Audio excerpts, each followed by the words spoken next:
Muy buenas tardes a todos, bienvenidos una vez más al Rincón Pediátrico. Mi nombre es Juliana Arevalo, soy residente de primer año de pediatría de la Universidad del Rosario. El día de hoy les voy a hablar sobre el enfoque de las enfermedades reumatológicas en pediatría. Entonces, cuando hablamos de patologías reumatológicas, rápidamente vamos a pensar en enfermedades que afectan a personas adultas y sobre todo a las personas de la tercera edad. Sin embargo, este tipo de patologías también pueden afectar a los niños y sobre todo acompañarles a lo largo de toda su vida. Entonces, de aquí la importancia de que las conozcamos, las sepamos enfocar de una forma adecuada y con ello podamos iniciar un tratamiento y un manejo que evite todas las complicaciones que puedan afectar la calidad de vida de nuestros pacientes. A continuación les voy a presentar 3 historias que la idea pues es que las tengan presentes a lo largo de la charla. La primera de ellas es la historia de María. Esta chiquitina es una preescolar de 3 años de edad. Ella consulta al servicio de urgencias en compañía de la madre por un historial de cojera intermitente de 2 semanas. Hasta este punto pues ella había caminado con confianza normal desde los 14 meses de edad, pero ahora la madre refería que le llamaba la atención que pedían que la cargaran para bajar las escaleras de la casa, cosa que antes no hacía. Adicionalmente mencionaba que la notaba un poco enfadada después de los viajes en automóvil y sobre todo en los viajes que eran prolongados y que simplemente no la veía bien. María como antecedente de importancia refiere un antecedente de coriza en la última semana. Ella al ingreso al servicio de urgencias la encuentra en un buen estado general, afebril. La evaluación de lo que es el examen cardiovascular, respiratorio y abdominal fue completamente normal. Se le hizo una evaluación pediátrica de la marcha, los brazos, las piernas y la columna vertebral, el cual confirmó la cojera, rodilla izquierda mantenida en flexión, derrame y desgaste muscular del muslo ipsilateral, asociado a leve edema en el tobillo derecho y un poquito de restricción del mismo. Se le tomaron paraclínicos, los cuales evidenciaron un hemograma normal y una BCG y una PCR normales. Adicionalmente, una radiografía de rodilla y de tobillo, la cual descartaba alteraciones óseas, motivo por el cual se le indicó egreso con antiinflamatorio y valoración ambulatoria por reumatología pediátrica. Por otro lado, tenemos la historia de Juanita. Ella es una adolescente de 12 años. Ella consulta remitida de forma prioritaria a reumatología pediátrica por antecedente de 2 meses de dolor y edema progresivo en articulaciones metacarpofalángicas asociado a dolor bilateral de la rodilla y el tobillo. Adicionalmente refería rigidez en la mañana de aproximadamente 90 minutos y luego de estar sentada durante un periodo prolongado, poco apetito, y los padres refirieron que la habían visto retraída en las últimas semanas. Ella tiene un antecedente importante y es que antes era una gran deportista, le gustaba correr, pero había dejado esta actividad debido al dolor. Al examen físico de ingreso se evidenció palidez mucocutánea, no se palparon ganglios linfáticos ni visceromegalias, tenía un examen cardiovascular, respiratorio y abdominal normal. Sin embargo, llamó la atención que presentó edema en las rodillas, muy evidente, en los tobillos, los codos, las muñecas y las pequeñas articulaciones de las manos, con movimientos pasivos también restringidos. En la fotico vemos cómo pues el edema está afectando las pequeñas articulaciones de las manos y de las muñecas. Y finalmente tenemos la historia de Juan. Juan es un preescolar de 3 años que también llega al servicio de urgencias por cuadro clínico de 5 días de temperatura y dolor en las piernas. Como antecedentes, sus padres refieren coriza, odinofagia, dolor abdominal intermitente, hiporexia, dificultad al caminar y erupción eritematosa en el tronco, las piernas y los brazos. Al examen físico de ingreso, pues encuentran a un paciente febril, reacio a soportar el peso, con faringe inflamada, sin exudados, sin evidenciar otro foco infeccioso. Se le tomaron paraclínicos con un cuadro hemático con leucocitosis, con neutrofilia, trombocitosis, anemia hemoglobina en rango de anemia, reactantes de fase aguda elevados y un frotis de sangre periférico que solo evidenció cambios reactivos. Con esos paraclínicos y pues el cuadro clínico asociado se decidió hospitalizar para manejo y amplificación de estudios. Llamó la atención durante su hospitalización que presentó aumento de la temperatura y sobre todo a horas similares asociado a la fiebre, erupción eritematosa que mejoraba a medida que la temperatura se normalizaba. Entonces, en la foto vemos el eritema que presentó Juan durante su hospitalización. Ahora, bien, ¿qué son las enfermedades reumatológicas? Entonces, estas se consideran un grupo de alteraciones cuyas manifestaciones clínicas van a representar inflamación aguda o crónica, principalmente en los tejidos del sistema musculoesquelético, los vasos sanguíneos y la piel. No obstante, puede haber compromiso de otros órganos y o sistemas, por lo cual se consideran enfermedades multisistémicas, sobre todo si existen síntomas constitucionales asociados. La prevalencia de las enfermedades reumatológicas es de aproximadamente el 0.5%, es decir, aproximadamente 500 por 100.000 niños pues se diagnostican con enfermedades reumatológicas. Hoy en día se habla muchísimo más de este tipo de patologías.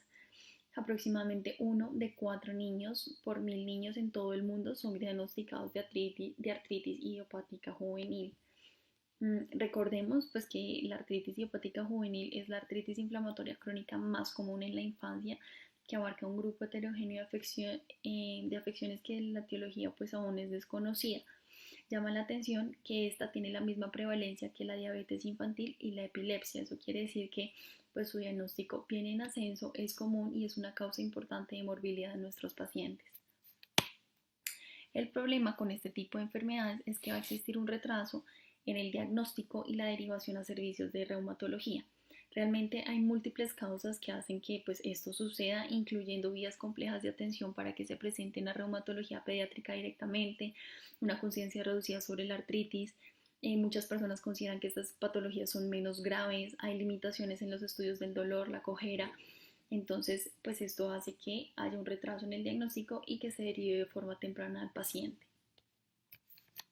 Por otro lado, muchas veces tenemos que tener en cuenta que los niños presentan dificultades, sobre todo los niños más pequeños, para verbalizar los síntomas.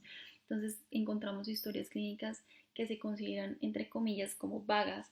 Por lo tanto, en reumatología es súper importante, si bien la anamnesis, un examen físico detallado y exhaustivo en donde se incluya la evaluación de las articulaciones, la marcha, etcétera. Ya pues más adelante vamos a profundizar sobre eso. Y pues finalmente el diagnóstico precoz y el acceso a la atención especializada realmente va a facilitar la prevención de las complicaciones significativas a largo plazo, como lo puede ser un daño articular, la pérdida visual por uveitis y la limitación funcional que causan discapacidad y alteración en la calidad de vida de estos niños. Entonces es súper importante reconocer todos estos puntos para así poder realizar un adecuado enfoque. Bueno, en esta tablita entonces les muestro por grupos las enfermedades reumatológicas en la población pediátrica. Entre las más importantes en pediatría son las subrayadas y pues encontramos otras como lo es la uveitis, la hepatitis autoinmune y la fiebre reumática. Entonces acá en el primer recuadro observamos que hay enfermedades osteomusculares inflamatorias como la artritis idiopática juvenil y las espondiloartropatías. Por otro lado, tenemos las conectivopatías como el lupus eritematoso sistémico, la dermatomiositis juvenil, la esclerodermia y la enfermedad de Sjögren, pues que no es tan frecuente en pediatría. Acá tenemos las vasculitis, sobre todo la enfermedad de Kawasaki, súper importante en los niños, y la púrpura de Schönlein-Henoch. Y otras asociadas, pues el síndrome musculoesquelético nocturno y la hiperlaxitud. Entonces, ahora vamos a hablar sobre la cojera, sobre todo pensando en la historia de María y de Juan. Entonces, la cojera es uno de los síntomas y motivos de consulta más frecuente en pediatría. Aunque la mayoría de estos episodios son autolimitados, la cojera pues nunca va a ser normal en un niño. Realmente existen múltiples causas de cojera, pero en la mayoría de las ocasiones están relacionadas con condiciones benignas, cosas tan simples como pequeños traumatismos, actividad física excesiva, enfermedad intercurrente o causas tan banales como un calzado inapropiado. No obstante, pues también se es importante identificarlo porque también se pueden relacionar con alteraciones potencialmente mortales como lo son la artritis séptica y la leucemia linfoblástica aguda. ¿Cómo se define la cojera? Entonces, esta básicamente consiste en un patrón de marcha anormal que puede ser debido al dolor. Adicionalmente, hay debilidad muscular o deformidad del esqueleto. En los niños más pequeños podemos observar rechazo al apoyo. La localización pues realmente es muy diversa, puede radicar en la columna vertebral, en el sistema nervioso central, en el abdomen, la pelvis o en cualquier segmento de la extremidad inferior. Aproximadamente abarca el 45% de los motivos de consulta en reumatología pediátrica y el 22% de las causas es es de etiología inflamatoria, un 17% infecciosa, un 13% asociado a sinovitis transitoria en la cadera y en otras ocasiones y por otras causas en un 48%.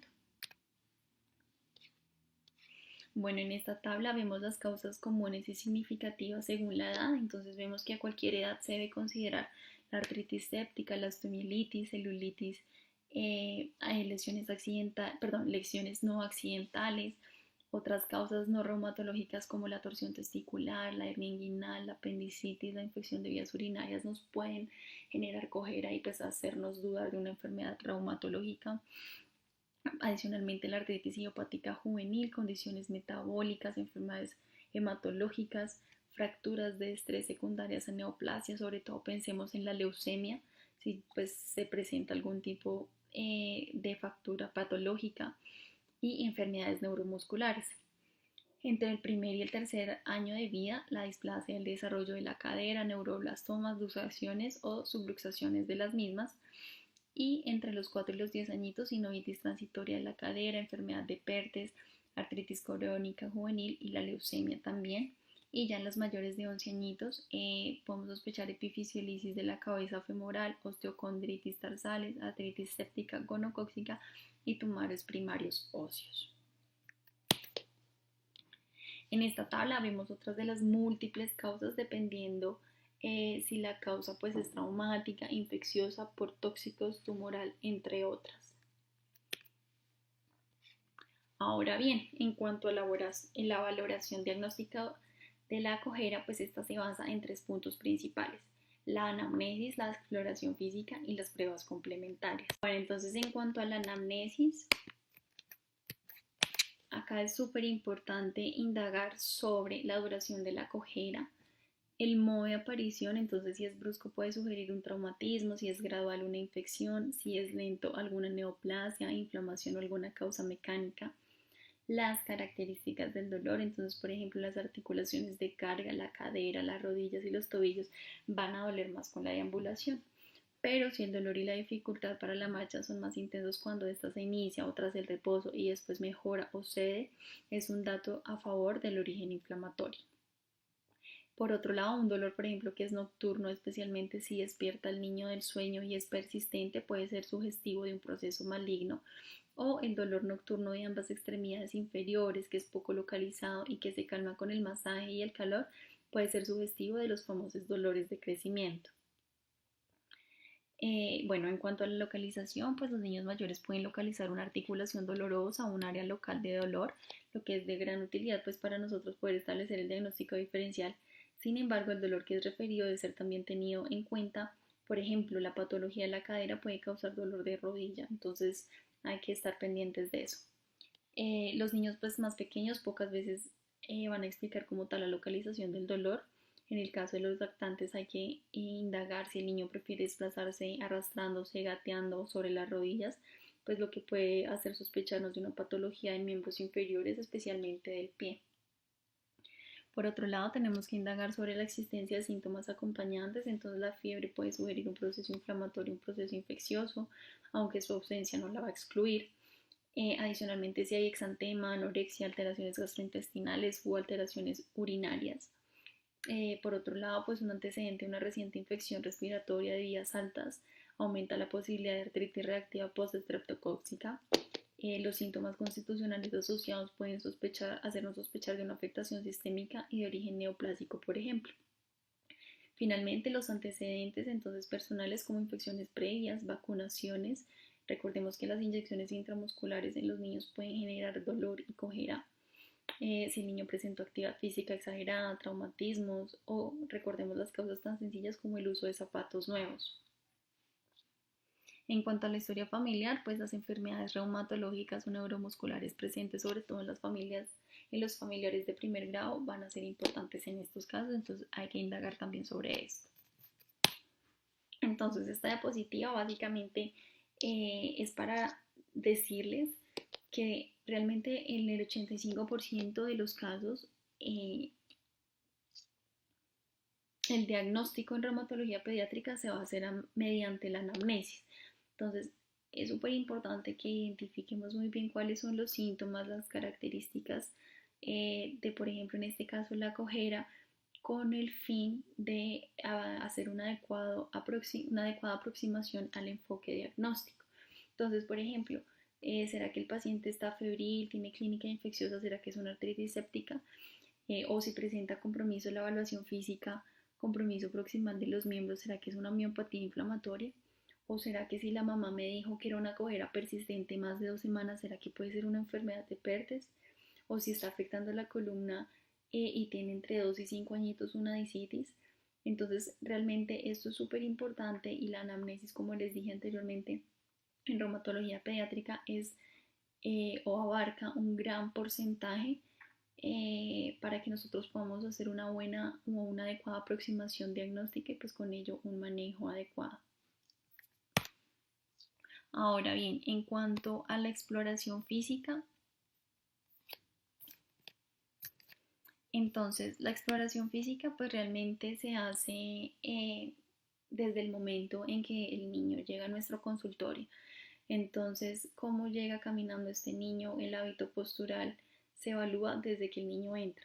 Por otro lado, la inspección de la marcha también es súper importante. Se debe hacer una exploración en ortostatismo y sobre la mesa de exploración. Claramente se debe evaluar el área dolorosa y súper importante la exploración de las articulaciones.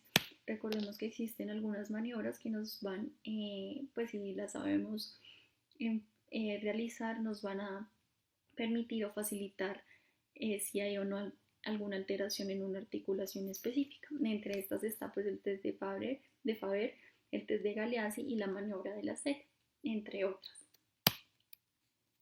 Y en cuanto a las pruebas complementarias, pues realmente vamos a hablar más adelante en forma general para todas las patologías y todos los hallazgos que vamos a mencionar durante la charla. Entonces, pues como les dije, realmente las pruebas complementarias abarcan un 5%, se utilizan más como apoyo diagnóstico que para confirmar como tal el diagnóstico. Listo, el diagnóstico se confirma mediante la anamnesis y la clínica.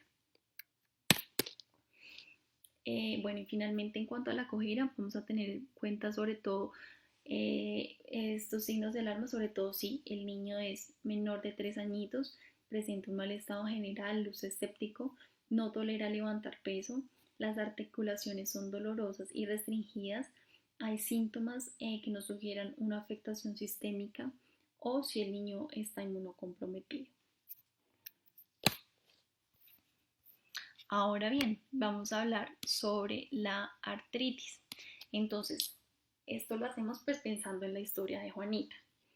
Entonces, la artritis consiste en tumefacción o hinchazón, como lo quieran denominar, articular y o al menos dos de los siguientes. 1, limitación de la movilidad o 2, dolor y calor.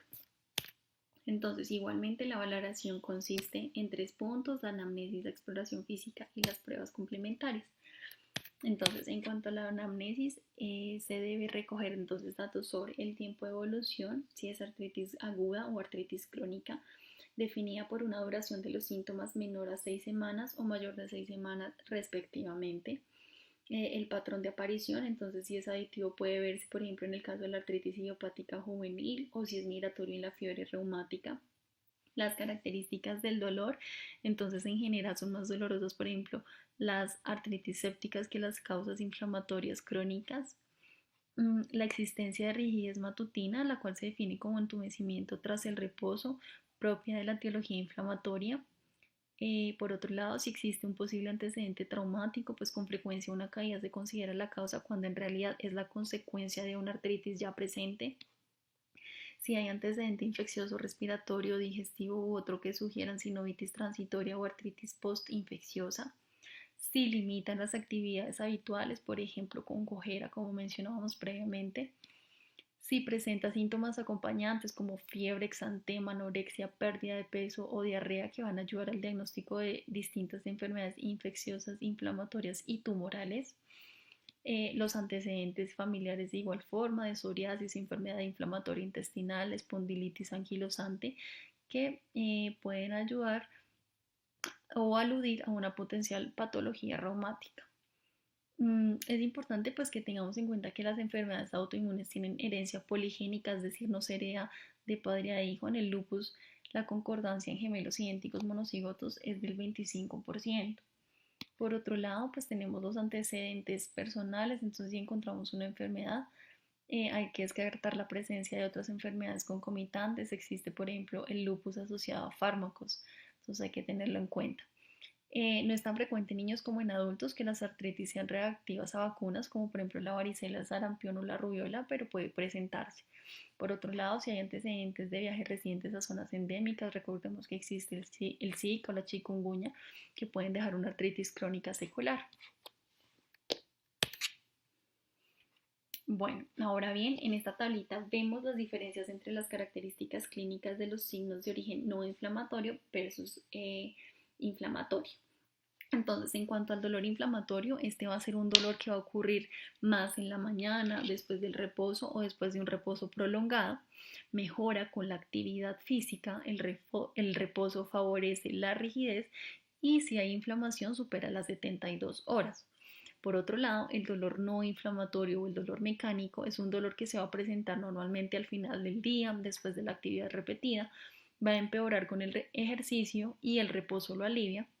Normalmente el paciente amanece sano, pero si hay rigidez en la mañana, esta es de duración menor a 30 minutos, a diferencia de si es inflamatorio, pues dura más de 30 minutos. Adicionalmente, si hay periodos de inflamación, pues estos van a ser menores a 72 horas. Entonces, esto es súper importante porque si bien son datos básicos que pueden ayudar a identificar la etiología inflamatoria versus la no inflamatoria y se hace realmente en un tiempo pues muy corto, entonces hay que tenerlos en cuenta. Bueno, entonces en cuanto a la exploración física asociada al examen general que les comenté previamente en cojera, acá se debe evaluar también si hay exantema y visceromegalias. Recordemos que una infección vírica puede eh, generar estos hallazgos o rara vez, pero si es algo reumatológico, nuestra sospecha diagnóstica de una artritis idiopática juvenil sistémica también lo puede presentar, o en el peor de los casos algún proceso oncológico. Por otro lado, si hay signos de debilidad muscular, ¿será que es una miopatía?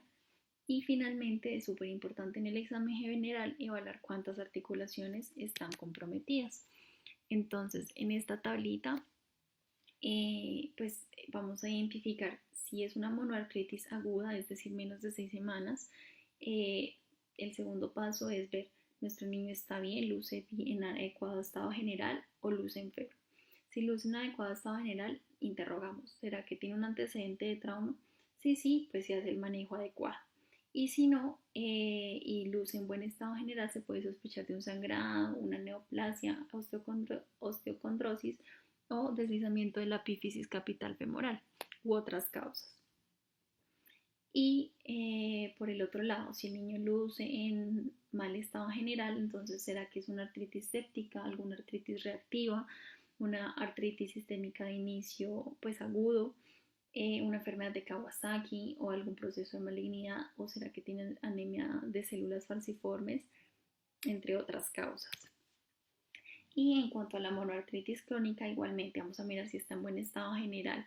¿Será que es una artritis idiopática juvenil oligoarticular? ¿Será que es un traumatismo? Si el niño luce mal, ¿será que es una artritis séptica que estuvo parcialmente tratada? ¿Será que es un proceso de malignidad, lupus, vasculitis, una artritis asociada a enfermedad celíaca, entre otras causas? Ahora bien, en cuanto a la poliartritis, como en el caso de Juanita, si ustedes recuerdan, Normalmente el diagnóstico más probable pues es una artritis idiopática juvenil. Sin embargo, si hay un compromiso poliarticular, no se debe descartar la posibilidad de una leucemia aguda. Entre otras causas, puede ser una artritis posviral secundaria a rubiola, varicela o virus del Epstein-Barr, enfermedades multisistémicas como el lupus, la dermatomiositis juvenil o vasculitis, una fiebre reumática, entonces una artritis reactiva postestreptocóxica, una enfermedad inflamatoria intestinal que generalmente presenta un patrón oligoarticular o asimétrico que precede los síntomas gastrointestinales, alteraciones metabólicas como la osteomalacia o el raquitismo, alteraciones cromosómicas como el síndrome de Down asociado a artritis y causas metabólicas hereditarias como la mucopolisacaridosis. Entonces, en cuanto a la artritis idiopática juvenil, recordemos, es la enfermedad reumática crónica más frecuente en niños y una de las enfermedades crónicas que genera mayor compromiso en nuestros pacientes. Este término realmente engloba un grupo heterogéneo de artritis de causa desconocida, con premisas fundamentales que deben, 1, aparecer antes de los 16 años de edad y persistir durante al menos 6 semanas para su diagnóstico, y 2, habiendo excluido previamente otras causas conocidas de artritis como las que hemos mencionado. Realmente la prevalencia y la incidencia pues es desconocida, aunque se sabe que la artritis idiopática juvenil oligoarticular es el subtipo más frecuente en todas las poblaciones. Entonces, pues como les comentaba, engloba un conjunto heterogéneo de artritis dividido en 7 categorías principales según la última clasificación de Edmonton en el 2001, con las características pues, excluyentes y fenotípicas bien diferenciadas de cada una. Entonces, esta tablita, pues realmente el tema de artritis idiopática juvenil es un tema muy amplio, pero se las traje para que recordemos que existen y que es una de las causas más importantes de consulta en reumatología pediátrica. Y en esta tablita igual es una tabla que me pareció muy chévere porque evidencia la frecuencia de cada una, pues como les dije, la oligoarticular es la más frecuente. Vemos también la edad de comienzo según pues cada tipo de artritis, el sexo que se ve más afectado, los biomarcadores clasificatorios, las características típicas de cada una y un esquema del tipo de afectación. Listo, entonces para continuar, en esta imagen pues son diapositivas, son imágenes diapositivas, tenemos imágenes de niños con artritis, entonces vemos que en estas dos primeras hay asimetría de las rodillas, en esta hay hipertrofia de las muñecas, adicionalmente en estas dos hay inflamación de las articulaciones metacarpofalángicas en un pacientico que va a presentar contractura y no es capaz de extender la mano y pues como podemos observar hay ensanchamiento de los dedos, entonces súper importante que identificamos visualmente cómo se puede manifestar una artritis. Por otro lado tenemos la tarsitis, que es un ensanchamiento anteroposterior del tarso. Adicionalmente hay ensanchamiento del talón de Aquiles. En esta radiografía pues vemos que hay fusión de los huesos del tarso, muy sugestivo de una artritis relacionada con entesitis. Y en esta imagen tenemos una paciente de 2 años con dactilitis, que es muy común en pacientes con artritis psoriásica. Se describe como dedo en salchicha o dedo ensanchado.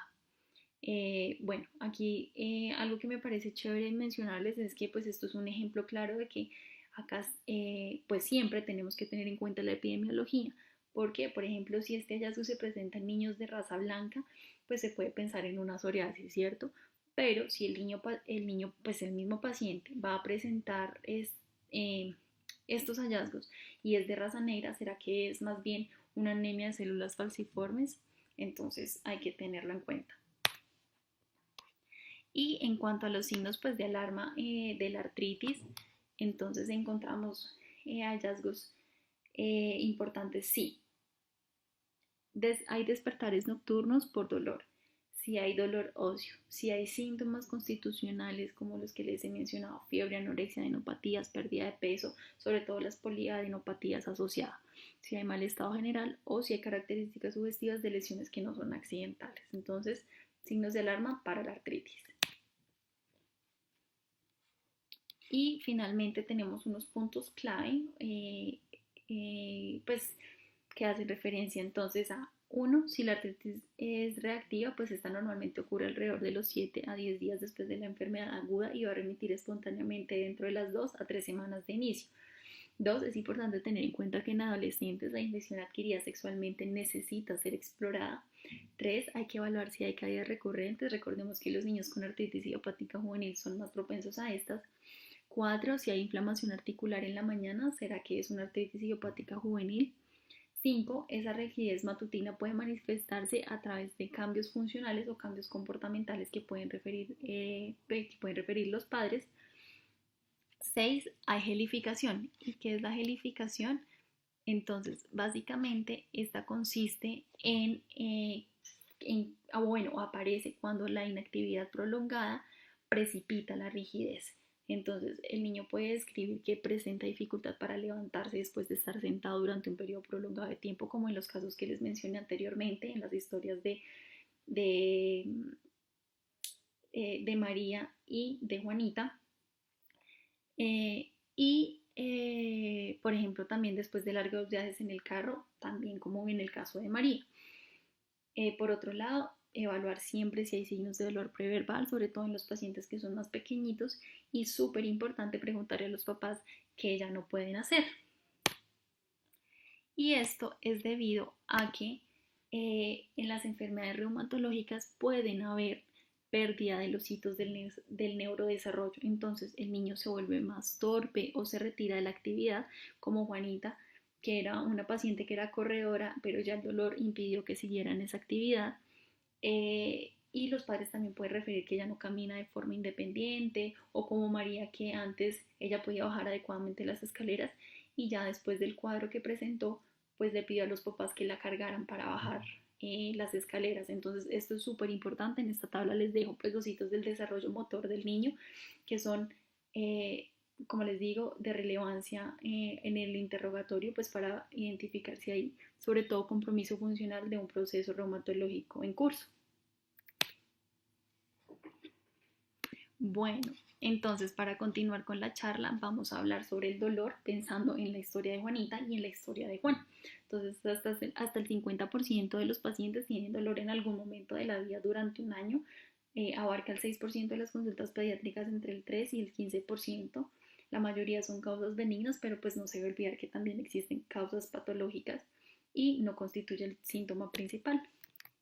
Entonces, en esta tablita vamos a ver todos los factores que están asociados al interrogatorio de cuando algún niño consulta por dolor. Entonces, hay dolor, importante preguntar primero, ¿hay dolor o no hay dolor? Para sorpresa de muchos, pues hay algunas artritis autoinmunes que pueden ser indoloras o pueden estar asociadas con un dolor leve. Entonces, ¿hay dolor o no hay dolor? Listo, ahora vamos a evaluar la localización. Entonces, compromete solo una articulación o son múltiples articulaciones, como el enfoque que les mencioné anteriormente. Y es en un hueso largo o compromete solo las articulaciones de pequeño tamaño. Ahora bien, ¿cuándo inició el dolor? En este caso hablamos de un dolor agudo cuando este se presenta en menos de 3 meses y crónico cuando es mayor de 12 semanas o 3 meses. Y si el dolor es constante o si es un dolor intermitente o si es un dolor persistente. Adicionalmente, si hay factores precipitantes, entonces el antecedente infeccioso, pues es súper importante en este caso. Si hay síntomas acompañantes como el rash, la fiebre, edema, entre otros.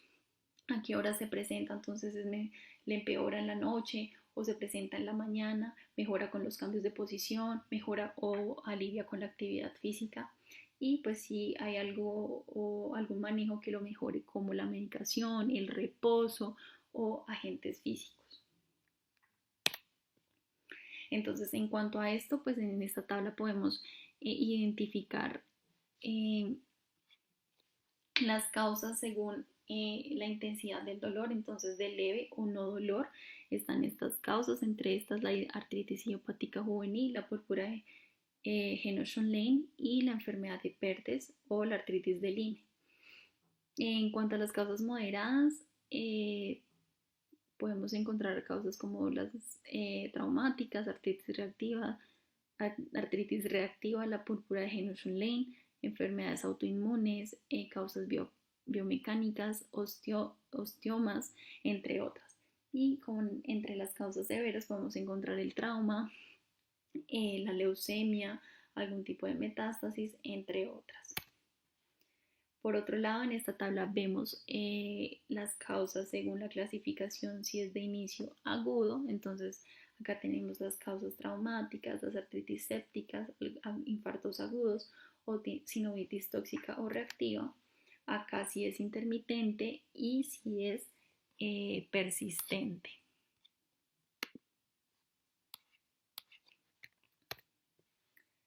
Ahora bien, algo que me parece súper importante de abordar en esta charla son los famosos dolores de crecimiento, que realmente no tienen relación con el crecimiento. Entonces, estos dolores ocurren generalmente en niños pequeños que van a manifestar dolores o molestias inespecíficas. Generalmente la causa es benigna y la mayoría se diagnostica como o por hipermovilidad articular.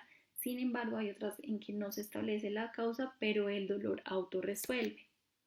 Normalmente, como les decía, son niños pequeños con dolores en la parte inferior de las piernas, a menudo en la pantorrilla, en el pie o en el tobillo. Normalmente es bilateral, o sea, realmente un criterio para que cumpla un dolor de crecimiento entre comillas es que sea bilateral después de periodos de actividad y generalmente al final del día o por la noche.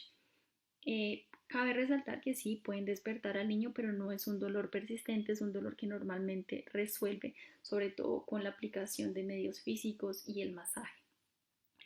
Entonces, este término realmente se utiliza a menudo cuando hay incertidumbre sobre el diagnóstico y se debe tener cuidado para no perder una patología de grave. Por lo tanto, es importante descartar otras causas como las neoplasias malignas, infección, enfermedad inflamatoria articular, muscular o raquitismo. Es decir, la denominación del dolor de crecimiento es un diagnóstico de descarte. ¿Listo? Entonces, acá están los criterios que nos sugieren que es un dolor benigno, un famoso dolor de crecimiento. Entonces, el rango de edad de 3 a 12 años, los dolores, como les dije, son simétricos en miembros inferiores y no limitados a algún tipo de articulación específica. Los dolores nunca se presentan al comienzo del día después de despertarse, el niño no cojea, no limita las actividades físicas por los síntomas, el examen físico es normal, pero puede haber hipermovilidad articular o pie plano. Sistémicamente está bien, está estable y los principales hitos motores están normales. Mientras que si los niños presentan alteraciones sistémicas, bien sea sepsis o malignidad, puede presentar, como les dije, fiebre, malestar general, anorexia, pérdida de peso, marcadores inflamatorios elevados, dolor óseo, dolor nocturno persistente o que empeora. Pues son alteraciones sistémicas que no se consideran benignas y al contrario nos sugieren un proceso patológico. Adicionalmente, que presenten un crecimiento normal, es decir, en altura y peso, que los hitos del desarrollo pues sean anormales, es decir, haya retraso o regresión de los mismos, que haya deterioro en la capacidad funcional. Entonces hay que indagar sobre si siguen jugando, si siguen practicando el deporte, si siguen yendo al colegio, porque el ausentismo escolar, como lo vemos en el último punto, pues es una causa importante que nos sugiera algo patológico. Si hay síntomas matinales, aparte del cansancio, pues después de un sueño perturbado. Si hay dolor o inflamación asimétrica en las articulaciones que aparece y desaparece, cambia de sitio, es decir, es migratorio y responde muy bien a los AINES con evidencia de infección estreptocóxica. Y si es un dolor generalizado como en extremidades superiores y en la espalda, pues todos estos son signos de alarma, ¿listo? Y ya no cuadran para un dolor, entre comillas, de crecimiento, pues que como les dije, no es asociado al crecimiento. Listo, entonces en esta tablita o pues en este diagrama evidenciamos una conclusión del dolor. Entonces, en cuanto al dolor musculoesquelético, vamos a indagar si hay fiebre o alteración del estado general o si hay dolor nocturno o desproporcional. Si sí, se puede considerar un proceso neoplásico o se considera infección osteoarticular. Si hay diagnóstico, pues se va a tratar la causa. ¿Listo? Por otro lado, si no, se considera una enfermedad inflamatoria o síndromes de dolor idiopático. Entonces, hay inflamación articular o rigidez matutina prolongada. Sí, entonces consideramos síndromes de dolor idiopático, entre los cuales podemos encontrar hiperlaxitud articular benigna, fibromialgia, distrofia simpática reflejante, dolores del crecimiento o dolores psicógenos. Si no, pues consideramos otras posibles causas. Ahora bien, vamos a hablar sobre la fiebre pensando en la última historia, es decir, la historia de Juan. Entonces, ¿cuál es la fiebre que nos va a hacer sospechar de algún proceso reumatológico? Sobre todo el síndrome febril prolongado que no tiene causa aparente. Entonces, en esta tabla, igual que las anteriores, les clasifico como algunas posibles causas dependiendo si hay fiebre, si la fiebre es moderada o si es fiebre alta o si realmente no hay fiebre. Y teniendo en cuenta pues todo el interrogatorio y lo que les he comentado, entonces será que la fiebre es remitente en picos de 2 a 3 días, entonces podría sugerirnos una artritis idiopática sistémica. O si la fiebre es periódica, una fiebre periódica familiar. O si es una fiebre en picos, una enfermedad de Kawasaki y una fiebre lúpica. Entonces hay que también tenerlo en cuenta las características de la fiebre, qué tan alta es y cómo se presenta. Listo. Entonces vamos a hablar ahora sobre la revisión por sistemas en cuanto al abordaje de una enfermedad reumatológica. Entonces, en cuanto al compromiso en piel y las mucosas, estas patologías se pueden manifestar como lesiones de aspecto purpúrico, entonces algún tipo de vasculitis como la vasculitis de Schönlein-Henoch o las vasculitis ANCA positivas pueden generar estas lesiones que vemos acá en la foto. Por otro lado, las aftas bucales, entonces hay que diferenciar entre una afta bucal secundaria a un proceso viral o por conectivopatías como el lupus eritematoso sistémico, pero estas presentan unas úlceras orales características que son poco profundas y con eritema en el paladar duro. ¿Listo? Por otro lado, las lesiones papulares o los nódulos, entonces pápulas y placas violáceas, sobre todo en las prominencias óseas, especialmente en las regiones de las articulaciones, interfalágicas o las articulaciones metacarpofalágicas o en los codos, pueden hacernos sospechar de una dermatomiositis. Y estas pápulas reciben un nombre especial que son las pápulas de Gottron. ¿Listo? Por otro lado, las máculas papulosas en región malar, muy sugestivas de un rash malar típico de la afectación cutánea del lupus, que va a respetar el surco nasogeniano.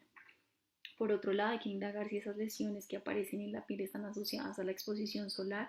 Entonces, por ejemplo, hay un exantema facial típico que no es definido en las zonas perioculares, malares y surco nasogeniano, a diferencia del rash malar que les mencionaba anteriormente, que nos van a hacer sospechar de un exantema en heliotropo típico de los pacientes con dermatomiositis.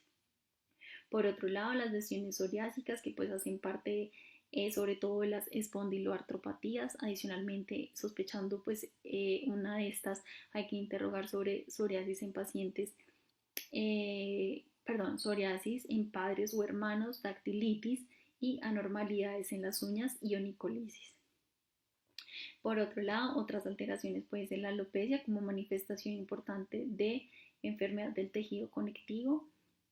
Otros pues son los fenómenos vasculares, que son el fenómeno de Raynaud y el lívido reticularis, muy característicos del síndrome antifosfolipídico, y la calcinosis, que son depósitos subcutáneos de calcio que aparecen en la dermatomiositis juvenil o en la esclerodermia. Entonces, en estas imágenes, en la primera imagen de acá, vemos a una niña que tiene un eritema malar y como vemos no compromete el surco nasogeniano. Y en esta segunda imagen vemos la úlcera oral característica del lupus, que es eritematosa, poco profunda en el paladar duro. Ahora bien, en esta foto vemos a un paciente con eritema en heliotropo que compromete el párpado superior y acá un poco en la parte periorbital inferior. Y en esta imagen, de igual forma, el eritema en heliotropo que sí compromete el surco nasogeniano y las famosas pápulas de Gottron, acá sobre todo en las prominencias óseas como en los codos y en las articulaciones de las manos. Bueno, entonces para continuar, acá vemos en estas fotos atrofia y deformidad y limitación importante. Estos son cambios irreversibles en un paciente con esclerodermia. Esta imagen me pareció interesante, evidencia lo que se conoce como el coup de sabre, ¿cierto? O golpe de sabre, el cual hace referencia a una forma especial de morfea lineal en el que la esclerosis va a afectar la región frontoparietal, perdón, va a afectar la región frontoparietal. Adicionalmente, estas lesiones se van a iniciar con un endurecimiento de la piel de la frente y del cuero cabelludo en la zona frontoparietal ipsilateral. Posteriormente se va a formar una placa nacarada alopécica con telangiectasias superficiales y bordes hiperpigmentados que van a progresar y van a dar lugar a una depresión con atrofia cutánea. Este hallazgo también se puede acompañar de una depresión del hueso adyacente con disminución de la tasa de crecimiento. Entonces es algo para tener en cuenta y es característico de la esclerodermia. Ahora bien, vemos una imagen de un exantema que va a comprometer el tronco. No se ve, pero respeta la cara. Y algo que es súper importante y característico de una exantema de una artritis idiopática sistémica es que va a oscilar con la curva de temperatura. Es decir, si tiene fiebre aparece más exantema y pues por el contrario, si no tiene fiebre, pues mejora el exantema, como en el caso de Juan, si recuerdan que les comenté al inicio de la charla. Por otro lado, pues tenemos acá una fotico de un niño con una lesión, pues con lesiones purpúricas palpables de distribución en pantalón, característicos de la púrpura de Schoenlein-Henoch. Y en esta imagen, pues si hacemos un acto de fe, se ven unas pequeñas úlceras en las pulpejos de los deditos y aquí en las plantas.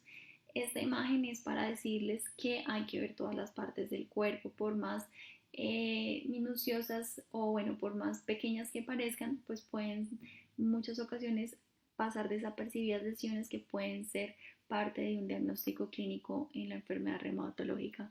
Entonces hay que tenerlo en cuenta también. Bueno, ahora bien, vamos a hablar sobre el compromiso oftalmológico.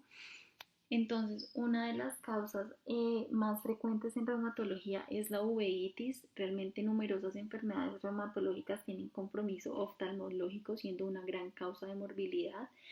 Pero en la artritis idiopática juvenil está bien descrita la asociación de la uveitis con esta patología.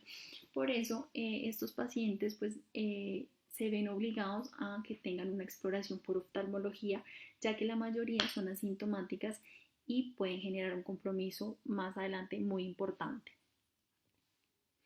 Bueno, en cuanto a la enfermedad de Behçet, recordemos que es un trastorno raro, pero es crónico que va a afectar el recubrimiento interior de la cavidad oral, de los genitales y de los pequeños vasos sanguíneos a lo largo de todo el cuerpo. Realmente su causa es desconocida, pero pues parece ser un problema autoinmune y se debe sospechar con 3 o más episodios de ulceraciones orales asociadas a úlceras genitales. También puede aparecer uveitis o vasculitis retiniana. Esta enfermedad puede causar artritis, dolor abdominal, fiebre, edema en las venas, en las piernas y afectar el corazón, el pulmón y el intestino. Entonces es una enfermedad que es rara, pero también se puede presentar en el paciente pediátrico y pues hay que tenerla o conocerla, saber que existe. Otras enfermedades que pueden generar uveitis está el lupus eritematoso sistémico, la sarcoidosis, la enfermedad de Lyme y el Kawasaki. Ahora bien, en cuanto a la uveitis y la artritis idiopática juvenil, entonces se presenta como ojo rojo doloroso asociado a fotofobia y visión borrosa. Normalmente es mayor en niños mayores de 8 años. es mayor gravedad en forma de lentecitis o asociada a psoriasis. Ya si la duración es de más de 3 meses se considera que es crónica y con compromiso en vitro y retina. La uveitis anterior tiene peor pronóstico, uno de 3 niños tiene alteración visual y el 25% tras el debut ya presentan ceguera unilateral. Y es importante tener en cuenta que la artritis idiopática juvenil oligoarticular con ANAS positivos aumenta el riesgo de uveitis y evoluciona afectación poliarticular. Otras complicaciones que pueden presentar estos pacientes son las sinequias, es decir, la adherencia del iris al cristalino, y la queratopatía, que es la acumulación de calcio, que ya pues es algo grave y hay que tratarlo de forma urgente. Bueno, en cuanto al compromiso cardiopulmonar, por enfermedades reumáticas no es muy prevalente, pero sí potencialmente grave. No suele ser la primera manifestación de la enfermedad, pero por ejemplo la fiebre reumática puede ocasionar carditis y o valvulitis. En las conectivopatías en general y en el lupus en particular es frecuente la pericarditis y o la miocarditis. Por otro lado, se debe interrogar sobre el dolor preurítico, la tos seca con o sin expectoración y la hemoptisis, pues como ven pues acá en la fotico, pues es un hallazgo de una hemorragia pulmonar, es una de las complicaciones más graves del lupus con una alta mortalidad de aproximadamente el 90%. Bueno, en cuanto al compromiso gastrointestinal, bueno, ante la aparición de una artritis hay que interrogar sobre la existencia de afectación gastrointestinal, pues los síntomas, mejor dicho, es frecuente la asociación de síntomas de ambos sistemas. Entonces, tras una infección por Shigella, Yersinia o Salmonella, y sobre todo en pacientes hombres, que puede aparecer la triada de artritis, uretritis y conjuntivitis, lo que nos haría sospechar de una artritis reactiva. En los pacientes ya con enfermedad inflamatoria intestinal también desarrollan artritis en un porcentaje importante. En la púrpura de Henoch-Schönlein, los episodios del dolor abdominal típico, pues tipo cólico, pues están muy relacionados con la afectación de los vasos intestinales y pues pueden aparecer concomitantemente con un cuadro de artritis. Y pues en general todas las conectivopatías pueden coexistir con inflamación serosa.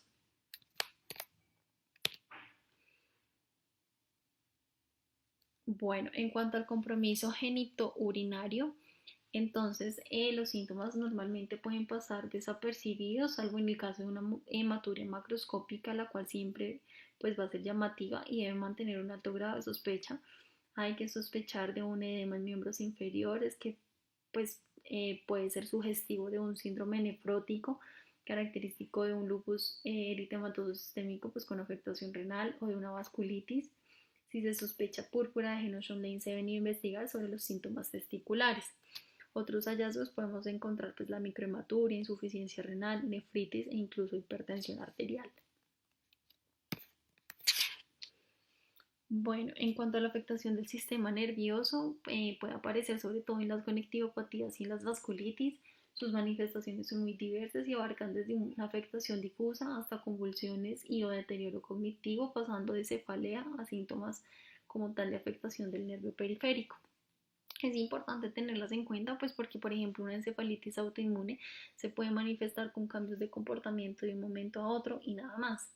Y por ejemplo niños que tienen un SB que no es tan común en esta población y que son previamente sanos, se puede sospechar por ejemplo de una vasculitis. Entonces hay que tener en cuenta que también coexisten con las enfermedades reumatológicas.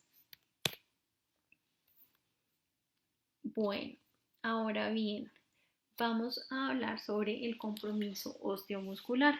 Entonces, existe una herramienta que es muy sencilla, realmente permite hacer una evaluación musculoesquelética muy rápida y simple para distinguir las articulaciones anormales de las normales en los niños escolares y en los adolescentes. Esta herramienta es conocida como el PIGALS, el cual hace referencia a un examen pediátrico de la marcha, brazos, piernas y columna vertebral. Entonces, en cuanto al PIGALS, incluye inicialmente 3 preguntas básicas de tamizaje. Entonces, la primera es, ¿el niño tiene dolor o sensibilidad en sus articulaciones, músculos o espalda? 2, ¿el niño tiene alguna dificultad para vestirse sin ayuda?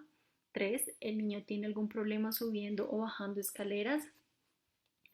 Y luego vamos a hacer una serie de maniobras entre las cuales se incluye la primera, entonces se observa al niño de pie, todo lo que es la parte de frente, la parte posterior y los lados.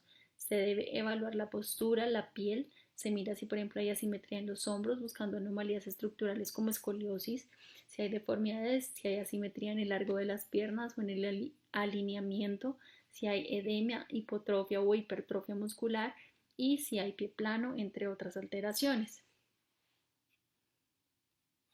Luego, como vemos en esta segunda imagen, se observa la marcha del niño, entonces se le pide al niño que camine sobre los talones y que camine en puntas.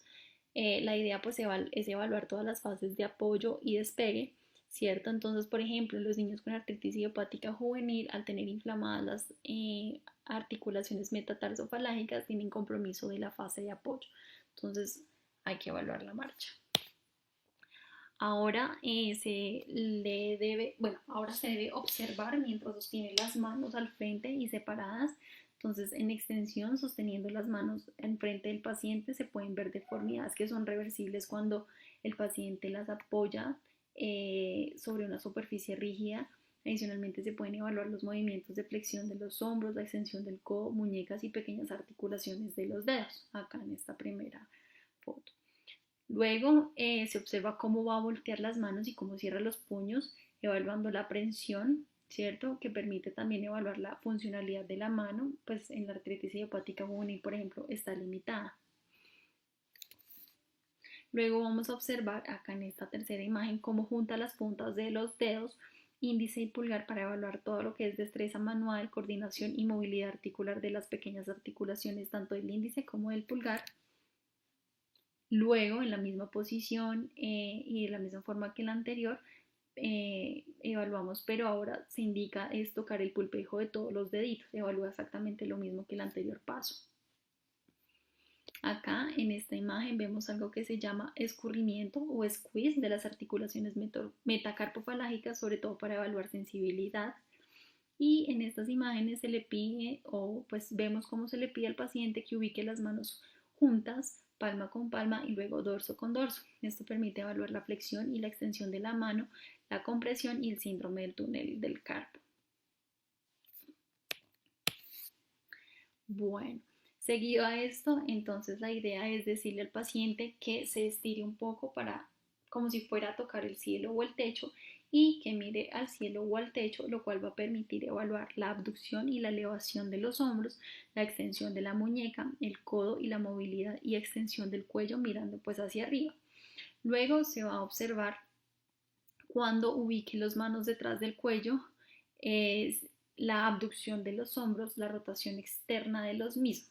¿Listo? Entonces ya hasta este punto pues hemos evaluado todo lo que abarca la movilidad de la cintura escapular. Ahora en esta imagen vemos y se le dice al paciente que trate de tocar el hombro con la oreja y se evalúa pues todos los movimientos de inclinación del cuello, principalmente el lateral y pues la flexión. Ahora en esta imagen vemos cómo se le debe pedir al paciente que abra muy grande su boca y que introduzca 3 de sus dedos. Aquí es importante porque la articulación temporomandibular se compromete en pacientes con esclerodermia, entonces pacientes que tengan limitación en la apertura oral y que no puedan meter 3 de sus dedos, no 3 dedos de la mamá ni 3 dedos del doctor, sino 3 de sus dedos, pues puede indicar algún tipo de compromiso en la articulación temporomandibular y pues se sospechan la esclerodermia. Luego en esta foto vemos cómo se evalúa si hay derrame articular en las rodillas. Ya en esta imagen se evalúan todos los movimientos activos de las rodillas, flexión y extensión.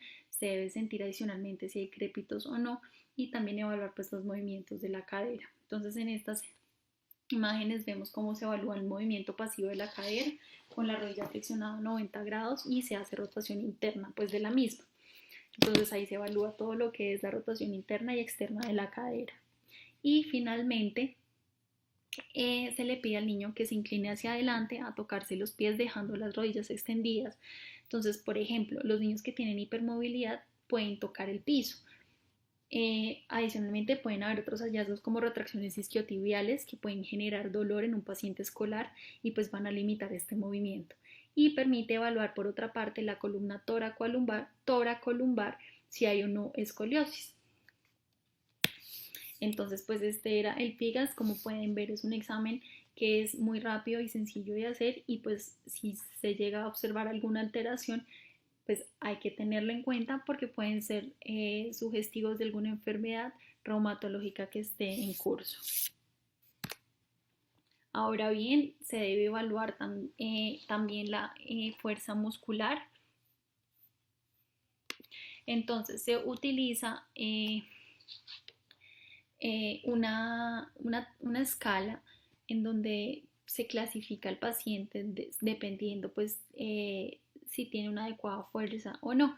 Entonces el grado 0 corresponde a ausencia de movimiento, es decir, se le aplica al paciente una pues fuerza de gravedad y fuerza contra resistencia. Entonces 0 es que hay ausencia completa del movimiento, o sea, no hay fuerza. 1, pueden haber hallazgos sugestivos de contractura muscular. 2, el sujeto mueve el miembro si se elimina la fuerza de gravedad. 3, el sujeto mueve el miembro contra la gravedad, pero no contra la resistencia. 4, ya empieza a ser, digamos que bueno, digamos que ya hay movimiento en un grado pequeño de resistencia o en un grado moderado o en un grado intenso contra la resistencia. Y en el 5 ya hay una potencia completa, es decir, es el punto normal. Acá pues observamos que si el niño se encuentra en grado 5, pues presenta una fuerza adecuada. Por otro lado, tenemos la marcha. Entonces esta también se debe evaluar. Si se encuentra alterada, puede hablar de un compromiso en la base muscular. Recordemos que existe la maniobra de Gowers, que ayuda a evaluar si hay debilidad de la cintura pélvica. Este es un signo clínico que se presenta en ciertas miopatías como las distrofias musculares. Entonces consiste en que el paciente pues no va a lograr levantarse de manera regular, sino que agachado sobre las rodillas debe ayudarse con las manos y los brazos. Entonces en esta imagen vemos eh, cómo son los cambios de movimiento. Acá se apoya con la mano para poder lograr ponerse de pie en un niño que tiene compromiso muscular. Y finalmente, para evaluar la parte clínica y haciendo un adecuado enfoque en una enfermedad o ante una enfermedad reumatológica, debemos evaluar la hipermovilidad articular. Entonces, se establecieron unos criterios, los cuales son los criterios de Beighton, que hablan de 5 puntos, como vemos en las figuras representadas. Entonces, el primero es la hiperextensión activa de más de 10 grados de los codos. Aquí está en la imagen. 2, la posición pasiva del pulgar en la superficie flexora del antebrazo. 3, hay hiperextensión, acá como vemos en esta imagen que estoy señalando, hay hiperextensión pasiva del quinto dedo de la mano de más de 90 grados, que queda el dedito paralelo a la superficie de la extensión del antebrazo. 4, hay hiperextensión activa de más de 10 grados de la rodilla. Y 5, hay flexión de la columna, es decir, el paciente va a tocar el suelo con las palmas manteniendo las rodillas en extensión. Bueno, un paréntesis, y es que pues algunos se preguntarán que por qué esta imagen y pues no la señalé ni la referí, y es porque también se establecieron unos criterios de Carter y Wilkinson, que son los criterios modificados de los criterios de Beighton. Ellos realmente solo difieren en el tercer punto, en donde pues la idea es que hay hiperextensión pasiva de los dedos de la mano de más de 90 grados, de modo que quedan paralelos a la superficie de extensión del antebrazo, como lo vemos en esta imagen. Entonces, si nos regimos por los criterios de Beighton, los primeros 4 criterios pues se van a valorar de forma bilateral, otorgando un punto si está presente y 0 pues si no está presente, para una puntuación máxima de 9 puntos. Y se consideran hipermóviles aquellos niños que tienen 4 o más puntos. Mientras que si utilizamos los criterios de Carter, pues se van a considerar hipermóviles a aquellos niños que cumplen 3 o más de los 5 criterios. Listo, entonces a este punto pues ya hemos hecho realmente un abordaje importante sobre la parte de la anamnesis y sobre la exploración física, que abarca casi que el 95% de la consulta en reumatología ante los síntomas que les referí durante la charla.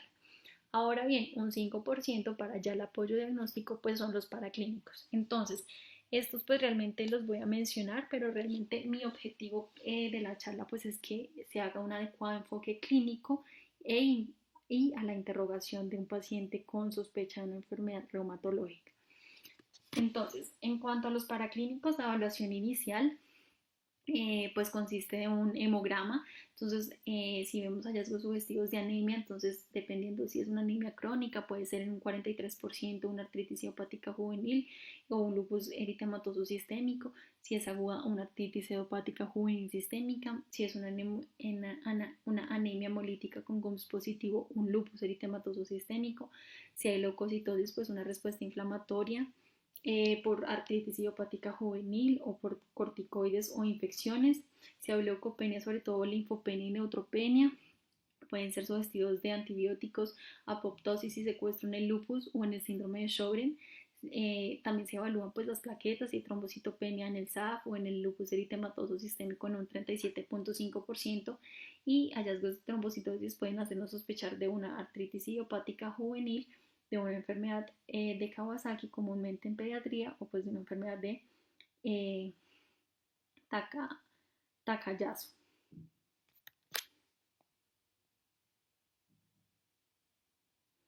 Entonces, la evaluación inicial también va a incluir el uroanálisis, entonces proteinuria va a ser sugestivo de daño glomerular, entonces será que tiene un lupus eritematoso sistémico con compromiso renal.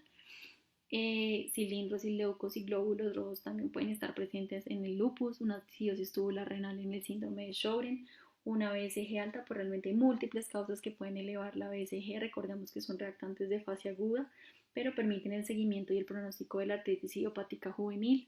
La PCR pues, va a ser muy sensible pero no específica, refleja actividad en la artritis idiopática juvenil y la infección en lupus eritematoso sistémico. La procalcitonina pues realmente se eleva en infección bacteriana, no está bien estudiada en procesos de autoinmunidad. Entonces, en cuanto a la función renal, también se debe evaluar entonces la creatinina mayor de 1.5 miligramos por decilitro, sugestivo de una injuria renal por lupus. Las enzimas hepáticas también se ven alteradas en el lupus, la sarcoidosis, la hepatitis autoinmune, la vasculitis o la toxicidad por fármacos. Si encontramos un examen físico muscular alterado, entonces las enzimas musculares como la CPK y la LDH, sugestivos de una distrofia, dermatomiositis, polimiositis, medicamentos o por la destrucción de los glóbulos rojos, los ASO o las antiestreptolicinas, pues que están normal en un 20%, sobre todo si se sospecha de una infección postestreptocóxica. Los electrolitos que nos permiten valorar la enfermedad renal, los tiempos de coagulación, sobre todo sospechar, por ejemplo, un síndrome antifosfolípido si hay prolongación que no va a corregir con el plasma. Por otro lado, la ferritina, recordemos que este también es un marcador inflamatorio, puede estar o puede indicar actividad si está elevado en la artritis idiopática juvenil de inicio sistémico y en el lupus. Recordemos que en el síndrome de activación macrofágica, que es el mismo síndrome de activación de síndrome hemofagocítico, pero con compromiso articular, está muy elevado, más de 10.000. El complemento también si hay consumo del C3 y del C4, el cual puede, pues si hay consumo del C3 puede ser sugestivo del lupus, si hay consumo del C4 puede indicar activación, el C3 también consumido puede indicar compromiso renal. Las inmunoglobulinas, pues que son variables y comunes en hipoinmunoglobuliniemias elevadas en lupus, artritis idiopática juvenil, dermatomiositis y la púrpura de Henoch-Schönlein. Y ya en cuanto a la evaluación definitiva, entonces tenemos lo que es el factor reumatoideo, pues que se va a elevar en respuesta de anticuerpos inespecíficos, entonces es una respuesta inespecífica. Realmente está presente en todas las clases de inmunoglobulinas, se eleva del 10 al 30% en la artritis idiopática juvenil, más si es de tipo poliarticular, en el 80% al 90% en la artritis reumatoidea, en un 20 a un 30% en el lupus, en un 25 a 35% en la esclerosis sistémica, en un 30 a un 40% en enfermedades del tejido conectivo mixto, en un 20 a un 30% también en una polio, una dermatomiositis y en un 70-80% en el síndrome de Sjögren. También se puede generar una positivización de este por infección del virus del Epstein-Barr, del citomegalovirus, del parvovirus B19, del virus de la hepatitis D y C y endocarditis bacteriana subaguda. Cuando se eleva, sobre todo si hay artritis idiopática juvenil y artritis reumatoidea, equivale a una enfermedad mucho más grave. Y pues en enfermedades del tejido conectivo, si se eleva, pues indica una respuesta inmune difusa. Por otro lado, tenemos los anticuerpos anticitrulínicos, que reaccionan con péptidos sintéticos que contienen el aminoácido de citrulina. Se elevan un 75%, pero sobre todo en adultos en la artritis reumatoide, tienen una alta especificidad en esta población. También pues se elevan en pacientes con artritis idiopática juvenil en todos los tipos de inicios, sobre todo en la poliarticular. Si hay elevación de estos, pues indica una enfermedad erosiva temprana y una enfermedad más agresiva y más grave en la artritis idiopática juvenil. Y pues está presente también en todas las clases de inmunoglobulinas, sino que comercialmente pues estudia los anticuerpos tipo IgG.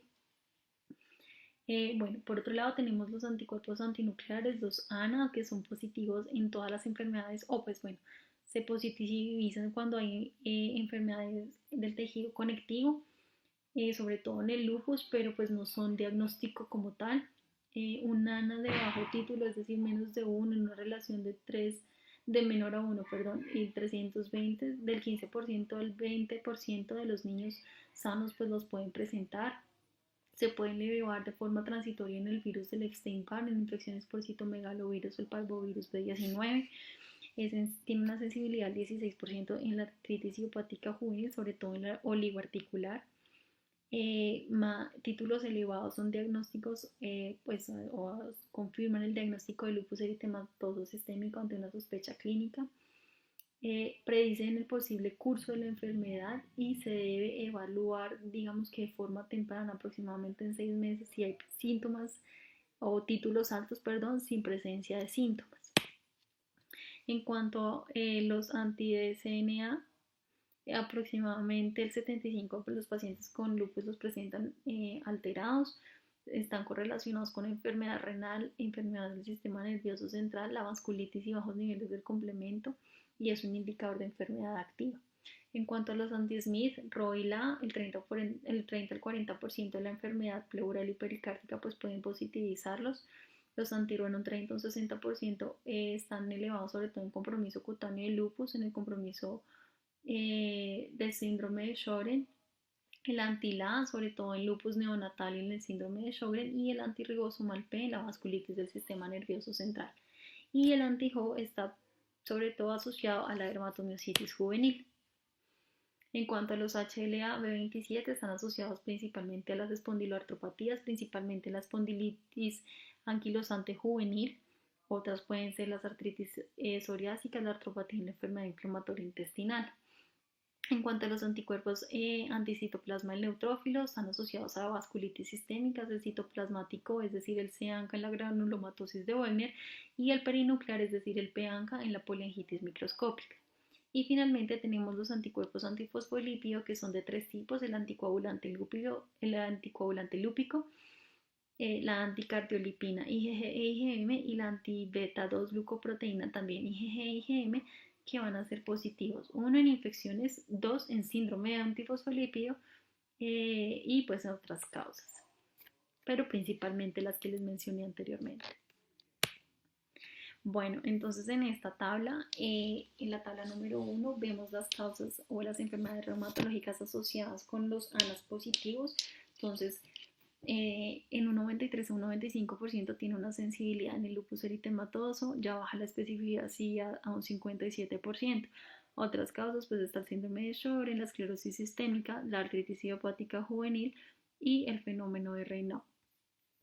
En esta tabla 2 vemos los anticuerpos antinucleares específicos según la enfermedad. Entonces acá en el lupus sistémico, en el lupus eritematoso sistémico, entonces vemos estos son los anticuerpos que más están asociados. Acá en la enfermedad del tejido conectivo mixta, en la esclerodermia, en la polimiositis y en el síndrome de Sjögren respectivamente. Y finalmente en la tabla 3 vemos los HLAs asociados a las enfermedades autoinmunes. En más del 90% vemos que está asociado a la espondilitis anquilosante, pero otras enfermedades como la artritis reactiva, la enfermedad inflamatoria intestinal y la enfermedad de Behçet y las artritis psoriásicas y la espondilitis pueden generar elevación de estos marcadores. Finalmente, pues las pruebas de imagen realmente en la radiografía convencional aporta escasos datos en la patología reumatológica infantil. Se debe evitar el uso al inicio del estudio, excepto si sospechamos de fracturas o deformidades articulares. La gammagrafía pues es útil para la localización del dolor y pues la causa sobre todo de cojera. La ecografía es un examen pues que como sabemos es indoloro, accesible, no tiene efectos adversos y se debe hacer por un personal entrenado pues para que sus hallazgos sean mucho más confiables. Puede ser útil sobre todo en el diagnóstico y en el manejo del paciente pediátrico con enfermedad reumatológica de base. Y el TAC y la resonancia magnética pues realmente se utilizan cuando se necesita una mejor definición de las alteraciones observadas en los otros exámenes y sobre todo la resonancia cuando hay sospecha de afectación ósea, por ejemplo ante una sospecha de una osteomielitis. Ya para terminar, entonces quería comentarles pues que existen unos factores que modifican la expresión de las enfermedades en los niños. Entre estos se encuentra la inmadurez del esqueleto y el potencial para el crecimiento y el desarrollo. Se puede, por ejemplo, ver reflejado en todo lo que es la simetría de las rodillas, las alteraciones en la marcha y la discapacidad funcional. Por otro lado, la inmadurez gonadal y variable influencia hormonal, recordemos pues que es mucho más marcada en la adolescencia y el debut predomina sobre todo en las mujeres que pues están entrando en la edad de pubertad. Eh, por otro lado, tenemos la inmadurez y la relativa inexperiencia del sistema inmune asociada a una limitada exposición antigénica. Esto quiere decir que, mejor dicho, al empezar a conocer los antígenos y el ambiente, se puede tener una respuesta inmune anormal y en una persona que es o que tiene una vulnerabilidad genética o una condición genética que lo predisponga, se puede desarrollar las enfermedades autoinmunes. Entonces, todos estos factores pueden modificar la expresión de las enfermedades en los niños con alteraciones reumatológicas. Finalmente, cuando vamos a remitir al reumatólogo a grandes rasgos, pues los niños con sospecha de inflamación articular, los niños con sospecha de enfermedad multisistémica, los niños con síntomas musculoesqueléticos no explicados, los niños con trastornos autoinmunes y musculoesqueléticos asociados a otras enfermedades primarias y los niños que sospechamos riesgo de osteoporosis. Sin embargo, acá hay una tablita de 12 preguntas, entonces la idea pues es hacer este interrogatorio a los padres y evaluar. Si tienen más de 5 respuestas afirmativas, pues deben ser remitidos inmediatamente a un especialista de reumatología. Estas son las referencias de las cuales basé la charla. Muchísimas gracias a todos por su atención. Espero pues que haya sido de su agrado y sobre todo que sea muy útil para ustedes en la práctica.